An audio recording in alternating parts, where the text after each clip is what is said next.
Okay, nice. That was a $5 Lego train versus a $180 Lego train. So let's get rid of it.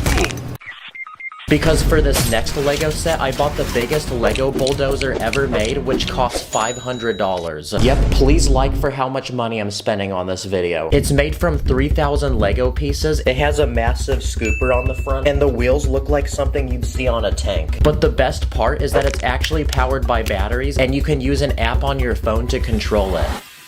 Okay, this is the fastest setting it goes, so yeah, it's definitely not very quick. It also goes backwards, and you can also make it turn. But now, I want to see what we can plow with it. So first, I tried plowing a pile of Lego bricks, which we're gonna pretend is dirt. Okay, that was a success. I also tried plowing this guy's house. Then I tried plowing this crowd of people.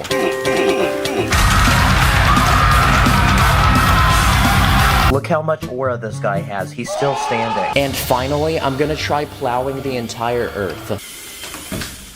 Okay, nothing happened. It just got stuck. That honestly was a really cool set. It's literally the price of a brand new iPhone.